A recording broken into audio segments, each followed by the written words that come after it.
Hello दोस्तों, जो कहानी मैं आज आपको सुनाने जा रही हूँ वो है एक रहमदिल लड़के के बारे में। चलो शुरू करते हैं इस कहानी को।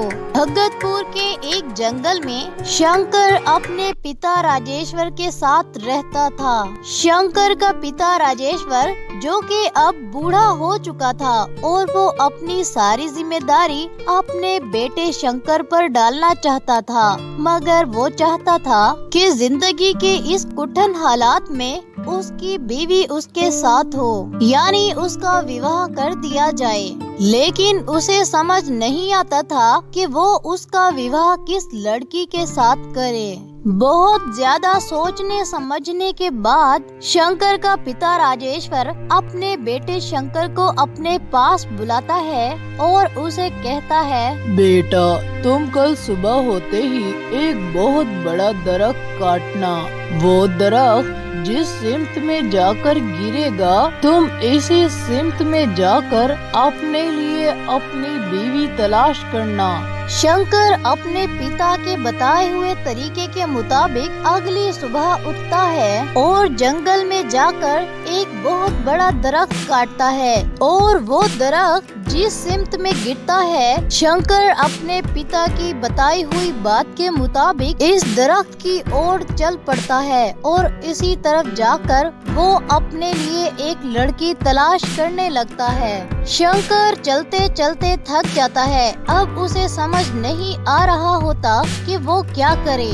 वो थक हार कर एक सायादार दरख्त के नीचे बैठ जाता है और बहुत आराम महसूस करने लगता है। जंगल में इसे चारों तरफ वो जंगल में कोयल की सुरीली आवाजों को महसूस करता है और परिंदों की सुरीली आवाजों को, फूलों की महक को बहुत महसूस करता है। शंकर जो कि बहुत थक चुका था, वो एक दरख्त के नीचे जैसे ही लेटता है, इसे नींद आ जाती है। वो फौरन सो जाता है। शंकर को सोते समय एक ख्वाब दिखाई देता है कि आगे कुछ फासले पर एक जानवर है जो कि शंकर का बेसब्री से इंतजार कर रहा है, क्योंकि वो बहुत ज्यादा मुश्किल में है। जब शंकर की आंख खुलती है तो वो काफी सुकून महसूस करता है। जैसे ही वो उठता है, इसे फौरन वो ख्वाब याद आ जाता है और वो जल्दी से आगे बढ़ने की कोशिश करता है। जैसे ही शंकर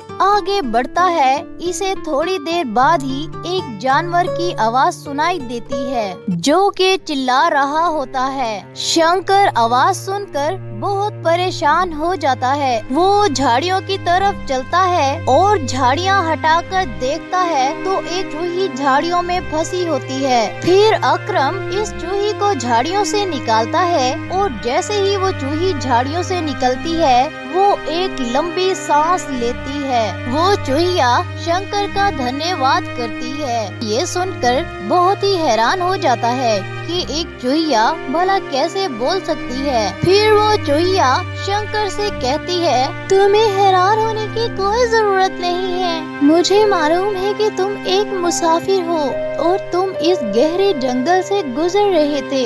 मुझे भी अपने साथ सफर पर रख लो। इसी तरह इन दोनों में दोस्ती हो जाती है। जैसे ही इन दोनों में दोस्ती होती है, वो चूहिया एक नौजवान और अतित सुंदर लड़की में बदल जाती है। शंकर ये देखकर बहुत ही हैरान हो जाता है कि एक चूहिया भला अतित सुंदर लड़की में कैसे बदल सकती है। जिसे देखकर शंकर खुश तो बहुत होता है, लेकिन साथ ही बहुत हैरान भी होता है कि ये कैसे हो सकता है। शंकर इससे विवाह करना चाहता था क्योंकि वो लड़की अतित सुंदर थी। इस तरह वो उससे विवाह करने की ख्वाहिश जाहिर करता है, तो इसकी मदद करने पर वो लड़की विवाह करने के लिए शंकर से राजी हो जाती है। इस तरह वो दोनों शंकर के पिता राजेश्वर के पास जाते हैं और उसे सारा किस्सा सुनाते हैं। इसका पिता राजेश्वर किस्सा सुन के बहुत ही खुश होता है और इन्हें बहुत ही दुआएं देता है, क्योंकि वो चाहता था कि उसके बेटे शंकर की शादी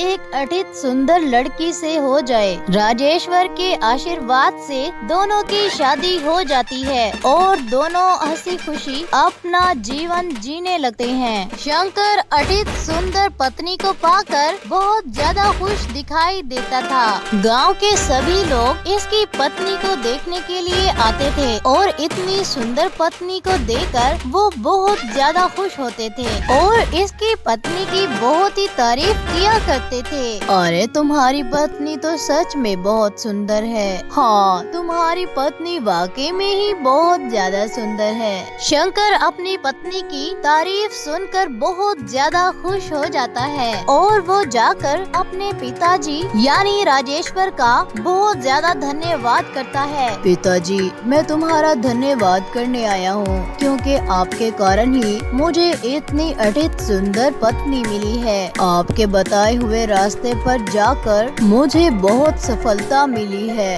अरे कोई बात नहीं, ये तो तुम्हारी रहम दिली के कारण हुआ है। इस तरह शंकर अपने पिता और अपनी पत्नी के साथ एक बहुत ही खुशहाल जीवन जीने लगता है। दोस्तों, इस कहानी से हमें सीख मिलती है कि हमें रहम दिली से काम लेना चाहिए और अपने बड़ों का कहना मानते रहना चाहिए क्योंकि इसी से ही हमें सफलता मिलती है। अगर आपको हमारी ये वीडियो पसंद आए तो चैनल को लाइक, सब्सक्राइब एंड कमेंट जरूर कीजिएगा। शुक्रिया।